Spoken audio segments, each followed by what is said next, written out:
अस्सलाम वालेकुम स्टूडेंट्स, आप देख रहे हैं चैनल जिसका नाम है पढ़ाई घर। उम्मीद है आप सब खैरियत से होंगे। तो स्टूडेंट्स, आज का जो हमारा टॉपिक है वो है how do you get 100% in your test, यानी अपने किसी भी टेस्ट में 100% लेने के लिए आपको किन चीज़ों की ज़रूरत है, आपको अपने टेस्ट में 100% लेने के लिए क्या करना चाहिए। तो स्टूडेंट्स, हमने एक लिस्ट तैयार की है ताकि आपको बहुत अच्छे से पता लग सके कि आपने अपने टेस्ट से रिलेटेड कौन सी चीज़ों को पढ़ना है, कौन सी चीज़ों पर ज़्यादा तवज्जो देनी है और किस तरीके से आप हमेशा अपने तमाम टेस्ट में, चाहे वो एग्ज़ाम्स हों या उसके अलावा आप कोई भी अपना टेस्ट देने जा रहे हों, तो आप उस टेस्ट में हमेशा कामयाब होंगे और बहुत अच्छे से मार्क्स स्कोर करेंगे। तो चलिए चलते हैं अपनी डिस्कशन की जानिब। पढ़ाई घर में खुशामदीद।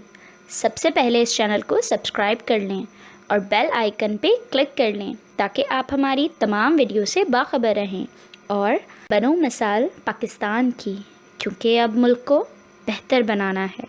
Number 1, plan your schedule. सबसे पहले तो आपने अपना एक शेड्यूल बनाना है कि आपने आखिरकार कौन से वक्त पर बैठकर पढ़ना है और कौन सा बेस्ट टाइम है आपकी स्टडी के लिए। आपने दिन के वक्त पढ़ना है, आपने रात के वक्त पढ़ना है या आपने सुबह के वक्त पढ़ना है। आपने अपने तमाम टाइम को बहुत अच्छे से शेड्यूल करना है और अगर आपने अपने आप को टास्क दिया हुआ है किसी एक टाइम का, तो आपने उस टाइम को लाजमी फ़ॉलो करना है। लेकिन मैं आपको इस बात के लिए प्रेफर करूँगी कि आप मॉर्निंग का टाइम लाजमी रखें, क्योंकि मॉर्निंग के टाइम पर आपका माइंड बहुत ज़्यादा फ्रेश होता है और फ्रेश माइंड में बहुत अच्छे से चीज़ें रिटेन हो जाती हैं और आप बहुत अच्छे से लर्न करते हैं और बहुत कम टाइम में भी बहुत अच्छे से आपको तमाम कॉन्सेप्ट्स क्लियर हो जाते हैं। जबकि उसके अलावा रात का वक्त क्योंकि हमारे सोने के लिए होता है और दिन के वक्त हम ज़्यादातर काम ही कर रहे होते हैं, तो इसीलिए आप मॉर्निंग के टाइम को सिलेक्ट करें ताकि आप बहुत अच्छे से उस वक्त बैठकर पढ़ सकें। Number 2, note making is an effective method. आप सबसे जो इम्पॉर्टेंट काम कर सकते हैं वो है नोट मेकिंग, यानी कि आप जिस बात को समझ रहे हैं या जिस टॉपिक को समझ रहे हैं, आप उससे रिलेटेड एक नोट बना लें अपने पास कि जी ये टॉपिक है, इसकी डेफिनीशन है, इसकी कौन कौन सी टाइप्स हैं, उन टाइप्स की क्या मज़ीद डेफिनीशन है और उनकी एग्ज़ाम्पल्स क्या हैं। तो उससे रिलेटेड आप बहुत अच्छे से समझ सकेंगे। अगर आपको उससे रिलेटेड कोई फ़्लो चार्ट बनाना है या कोई डायग्राम बनानी है, तो आप उसको भी बहुत अच्छे से अपने ही ख़ुद के बनाए हुए नोट्स में लिख सकते हैं। इस तरीके से आप किसी भी टॉपिक से रिलेटेड बहुत अच्छे से और ख़ुद से समझ सकेंगे। Number 3, solve previous years question papers. आप कोशिश करें कि आपने पिछले साल के आए हुए तमाम क्वेश्चन पेपर्स को बहुत अच्छे से लर्न किया है और उनको अच्छे से जो है गो थ्रू किया है कि पिछले साल या पिछले ईयर में कौन कौन से क्वेश्चंस हैं जो ज़्यादा इम्पॉर्टेंट हैं और वो बहुत दफ़ा रिपीट किए गए हैं, कौन से क्वेश्चन को न्यू तरीके से हर साल पूछा जा रहा है और उसके अलावा कौन से क्वेश्चंस हैं या कौन से ऐसे टॉपिक्स हैं जो अभी आपके लिए इम्पॉर्टेंट नहीं है। तो आपने देखना है कि आपके लिए इस साल के लिए ऐसे कौन से टॉपिक्स हैं जो कि इम्पॉर्टेंट हैं।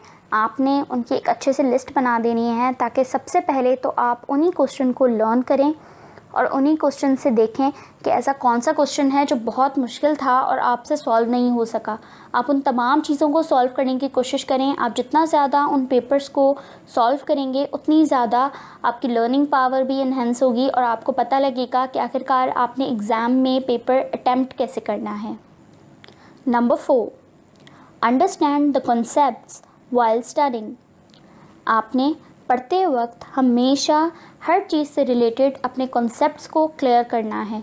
कॉन्सेप्ट्स को क्लियर करना बहुत इम्पॉर्टेंट पार्ट है स्टडी में।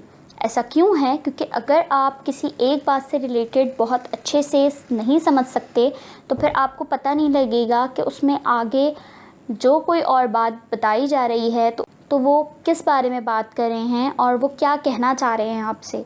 अगर आपने बेसिक टॉपिक से रिलेटेड ही अपने तमाम कॉन्सेप्ट्स को क्लियर किया हुआ है तो आगे आने वाले मज़ीद और मुश्किल टॉपिक्स और डिफ़िकल्ट टॉपिक्स को आप बहुत अच्छे से लर्न कर सकेंगे। आपने हर लेवल पर अपने हर सब्जेक्ट, हर टॉपिक से रिलेटेड अपने तमाम कॉन्सेप्ट्स को क्लियर रखना है। आप सिर्फ इसी वजह से ज़्यादा मार्क्स स्कोर कर सकते हैं। Number 5, group study can help. यानी अगर आप कोई ग्रुप स्टडी करना चाहते हैं तो ये आपको बहुत ज़्यादा हेल्प करेगी। ऐसा क्यों है? क्योंकि हम पढ़ते वक्त तकरीबन तमाम पॉइंट्स या तमाम एरियाज़ को कवर नहीं कर पाते, लेकिन हमारे अलावा जो कोई और स्टूडेंट होता है वो उन एरियाज़ को ज़रूर कर रहा होता है। तो अगर आप ग्रुप स्टडी करते हैं तो आपके फ्रेंड्स भी आपकी हेल्प करेंगे कि आपने इस टॉपिक में इस रिलेटेड इस एरिया को तो बहुत अच्छे से लर्न करना है।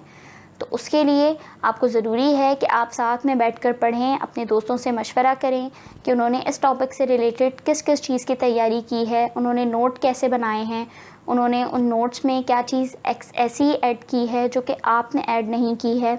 अगर आपको वो चीज़ ऐड करना फ़ीज़िबल लग रहा है तो आप ज़रूर करें। आप उस टॉपिक, उस कॉन्सेप्ट से रिलेटेड देखें कि उससे रिलेटेड क्या चीज़ ज़रूरी है, क्या नहीं है। और ये चीज़ ज़्यादातर आपको हेल्प करती है जब आप ग्रुप स्टडी में बैठते हैं। ग्रुप स्टडी में बहुत अच्छे से आप लोग पढ़ सकते हैं और एक दूसरे की और ज़्यादा हेल्प कर सकते हैं। और ऐसे कॉन्सेप्ट जो कि आपके अभी भी क्लियर नहीं हैं, आप वो भी बहुत अच्छे से कर सकते हैं, क्योंकि हो सकता है कि आपके फ्रेंड को वो कॉन्सेप्ट बहुत अच्छे से आता हो, और जो कॉन्सेप्ट आपको अच्छे से आता हो आप वही कॉन्सेप्ट अपने दोस्तों को भी बता सकते हैं, ताकि वो अच्छे से उस कॉन्सेप्ट के बारे में अपनी तमाम कन्फ्यूजन्स क्लियर कर सकें। तो स्टूडेंट्स, ये था हमारा आज का टॉपिक। उम्मीद है कि आपने इन तमाम चीज़ों को लिस्ट डाउन कर लिया होगा और अच्छे से समझ भी लिया होगा कि आपने 100% अगर अपने एग्ज़ाम्स में, अपने पेपर में लेना है तो आपने उसके लिए क्या करना है। उसके लिए आपने इन तमाम 5 चीज़ों पर ज़रूर अमल करना है, ताकि आप बहुत अच्छे से पढ़ सकें और अपने 100% मार्क्स का जो आपका गोल है आप उसको अचीव कर सकें, क्योंकि आपने पढ़ना है और आगे बढ़ना है, अपने लिए, अपने वालिदैन के लिए और इस मुल्क के लिए। इसीलिए बनो मिसाल पाकिस्तान की, क्योंकि अब मुल्क को बेहतर बनाना है।